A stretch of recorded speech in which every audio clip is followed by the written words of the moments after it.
খবরে দেখেছেন এই রাষ্ট্রকে সেখানে চ্যালেঞ্জ করেছে, আপনাদের হয়ে চ্যালেঞ্জ করেছে এবং সেনাবাহিনীকে বাধ্য করছে মিটিংয়ে বসার জন্য ইউএনওর অফিসে, যে কেন আপনারা এই উর্দুভাষী ক্যাম্পে বারবার এসে জনগণকে হেনস্থা করছেন। রাত বেরাতে আপনারা কাগজ নিয়ে আসেন, বৈধ কিনা অবৈধ কিনা, এই ডকুমেন্ট নিয়ে আসেন, সেই ডকুমেন্ট নিয়ে আসেন, এগুলো হেনস্থা কেন করছেন। দুঃখজনক হলো সত্য যে খালিদ ভাই এবং আমরা একই শহরে একই দেশে থাকবার পরেও ওয়াশিংটন থেকে আসা এক ভদ্রলোকের মাধ্যমে আমাদের পরিচয় হইতে হয়েছে। এটা আমাদের জন্য দুঃখজনক আর কি, বাট স্টিল ওয়াশিংটনের সেই লোককে ধন্যবাদ যে খালিদ ভাইকে পরিচয় করায় দিয়েছে। এবং আমার লেখাপড়ার সূত্রে আমি আপনাদের কমিউনিটি সম্পর্কে যথেষ্ট জানি। আমার বাবা মুক্তিযোদ্ধা ছিলেন এবং আমরা যেহেতু খুলনায় লম্বা সময় ছিলাম, ঝুট মিলের আশেপাশে আপনাদের এই উর্দুভাষী বিশাল মহাজির সম্প্রদায়ে বসবাস করতেন।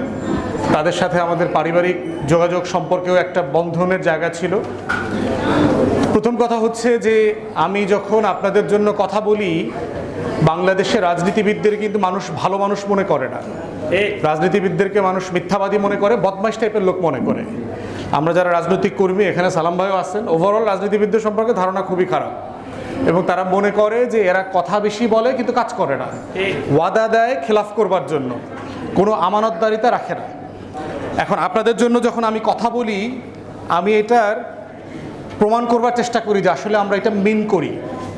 এবং সম্প্রতি খালিদ ভাই জানেন, ফাক্কু ভাই হয়তো জানেন, আপনাদের একটা কমিউনিটি ক্রাইসিস তৈরি হয়েছে দিনাজপুরে যে জায়গাতে আপনার এই উর্দুভাষী আমাদের বাংলাদেশি নাগরিকরা থাকেন, সেখানে সেনাবাহিনীর ক্যাম্প করা হয়েছে এবং প্রতিনিয়ত তাদেরকে হেনস্থা করা হচ্ছে। আমরা আমাদের দলের পক্ষ থেকে, আমাদের দলের একজন জয়েন্ট সেক্রেটারি যিনি ওখান থেকে নির্বাচন করবেন, ব্যারিস্টার সানি আব্দুল হককে আমরা সেখানে পাঠিয়েছি এবং তিনি আপনাদের হয়ে যারা যারা অনলাইনে দেখেছেন, খবরে দেখেছেন, এই রাষ্ট্রকে সেখানে চ্যালেঞ্জ করেছে, আপনাদের হয়ে চ্যালেঞ্জ করেছে এবং সেনাবাহিনীকে বাধ্য করছে মিটিংয়ে বসার জন্য ইউএনওর অফিসে, যে কেন আপনারা এই উর্দুভাষী ক্যাম্পে বারবার এসে জনগণকে হেনস্থা করছেন। রাত বেরাতে আপনারা কাগজ নিয়ে আসেন, বৈধ কিনা অবৈধ কিনা, এই ডকুমেন্ট নিয়ে আসেন, সেই ডকুমেন্ট নিয়ে আসেন, এগুলো হেনস্থা কেন করছেন। অথবা আমরা যখন বলছি যে আমরা উর্দুভাষী নাগরিকদের পাশে আছি, আমরা কিন্তু এটা মিন করি। আমরা ইতিমধ্যে এটা কাজ দিয়ে প্রমাণ করা শুরু করেছি এবং আরও যেখানে যেখানে যেভাবে আপনাদের হয়ে লড়াই করা দরকার, প্রতিবাদ করা দরকার, সেটা আমরা করব। আজকে আপনারা জানেন যে মাননীয় প্রধান উপদেষ্টা উনি রাজনৈতিক দলগুলোর সাথে কথা বলছেন। আমাদের দলের চেয়ারম্যান মুজিবুর রহমান মঞ্জু সেই মিটিংয়ে অ্যাটেন্ড করছেন এবং আপনাদের এই দাবিনামাটা আমি ইতিমধ্যে মুজিবুর রহমান মঞ্জু ভাইকে পাঠিয়ে দিয়েছি এবং ওনাকে আমি বলেছি এবং পার্টি চেয়ারম্যানকে বলেছি, আপনি যখন প্রধান উপদেষ্টার সাথে কথা বলবেন, আপনি ওনাকে বলবেন এই উর্দুভাষী জনগোষ্ঠীর কষ্ট দূর করবার জন্য যেন একটা কমিশন তৈরি করে দেয়, যারা ইমিডিয়েটলি আপনাদের সাথে কথা বলবে, নেতৃবৃন্দের সাথে কথা বলবে যে আমাদের কোথায় কোথায় কী কী করণীয় আছে, কী কী গলতি আছে, কোন কোন জায়গাতে এগুলোকে অ্যামেন্ড করা দরকার, কোন কোন জায়গায় অধিকারের সমস্যা হচ্ছে, মিথ্যা মামলা থেকে শুরু করে আপনাদের যে আবাসন গৃহায়নের সংকট আছে, এগুলোকে অ্যাড্রেস করবার জন্য। সর্বশেষ কথা হচ্ছে যে বাংলাদেশের নাগরিকত্বের লড়াই কিন্তু শুধু আপনাদের না, এটা মাথায় রাখবেন। আমরা সবাই 20 কোটি মানুষ কিন্তু নাগরিক হয়ে উঠবার জন্য লড়াইটা করে যাচ্ছি। অতএব আপনার বাসা নাই, এটা কিন্তু শুধু আপনি উর্দুভাষী হবার কারণে না। ঢাকা শহরের 40% মানুষ বস্তিতে থাকে, রাস্তায় থাকে, শুধু উর্দুভাষীরা রাস্তায় থাকে না।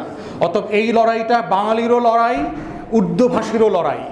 অতএব এই যে আবাসনের সমস্যা, চাকরির সমস্যা, আইন শৃঙ্খলার সমস্যা, এই যে 1,32,000 মিথ্যা মামলা হয়েছে রাজনৈতিক নেতাকর্মীদের, প্রায় 60 লক্ষ আসামি, বিএনপি, জামাত, শিবির, ছাত্রদল, যুবদল, হেফাজত, যারা যারা ছিলেন, এই যে লক্ষ লক্ষ মানুষ, এরা তো সব উর্দুভাষী না। অত মিথ্যা মামলায় শুধুমাত্র একজন উর্দুভাষী বৃদ্ধ 70 বছরের চাচাকে উঠায় নেওয়া যাওয়া হচ্ছে না, সবাইকেই উঠায় নিয়ে যাওয়া হচ্ছে। অতএব সেই জায়গায় মনে করতে হবে যে আপনার লড়াইটা আমার লড়াই, আমার লড়াইটাও আপনার লড়াই। এই সবাই মিলে হচ্ছে বাংলাদেশি হবার লড়াই, বাংলাদেশের লড়াই। অতএব এই লড়াইটা আমরা সবাই কাঁধে কাঁধ মিলায়ে লড়বো ইনশাআল্লাহ। আজকে কালকে আগামী দিন যতদিন না পর্যন্ত এই রাষ্ট্র আমাদেরকে নাগরিক আকারে স্বীকৃতি দেয়, আমাকে আপনাকে বেইজ্জতি না করে, সাম্য, মানবিক মর্যাদা, সামাজিক সুবিচারের যে মুক্তির লড়াই ছিল আমার, এই লড়াইকে ধারণ না করে, ততদিন পর্যন্ত সব সরকার, সব দল, সকল এস্টাবলিশমেন্ট, যত করাপ্ট অফিসিয়াল আছে আমলাতন্ত্রের, যারা আজকের মুহাজিরদের জন্য বরাদ্দকৃত 34,000 একর জমি সারা বাংলাদেশে লুটপাটের পরিকল্পনা করছে, আমরা সরকারকে বলছি, আমলাদেরকে বলছি, বাড়াবাড়ি লুটপাটের কোনো কিছু আমরা মেনে নেব না। ফেরাউনের সময় মেনে নেই নাই, 16 বছরের ফেরাউনি শাসনকে যারা মেনে নেয় নাই, তারা আমলাতন্ত্রের এই মুহাজিরদের জমি লুটপাটের এই বাটপারিও মেনে নেবে না। অতএব খুবই পরিষ্কার, যেই জমি রাষ্ট্র যাদেরকে দিয়েছে এটা তাদের কাছেই থাকবে। যদি তাদের কাছ থেকে নিতে হয়, তাদের সম্মতি দিয়ে, ক্ষতিপূরণ দিয়ে, বিকল্প ব্যবস্থা করে তারপরে নিতে হবে। এর বাইরে আর কোনো ব্যবস্থাপনা আমরা মেনে নেব না। অতএব যদি কোনো কমিউনিটিকে তার এলাকা থেকে সরাতে হয়, রাষ্ট্রের যে আইন আছে বিভিন্ন জায়গায় স্থাপনা করবার জন্য রাষ্ট্রকে রাস্তাঘাট করতে হয়, ব্রিজ কালভার্ট করতে হয়, সবাইকে সেখান থেকে সরাইতে হয়। সেটা আলোচনার ভিত্তিতে হইতে হবে, সম্মতির ভিত্তিতে হইতে হবে, ক্ষতিপূরণ দেয়া সাপেক্ষে হইতে হবে। অতএব সেই লড়াইতে আমরা আপনাদের পাশে আছি, থাকবো এবং লড়ে যাব ইনশাআল্লাহ। সবাই ভালো থাকবেন। আসসালামু আলাইকুম।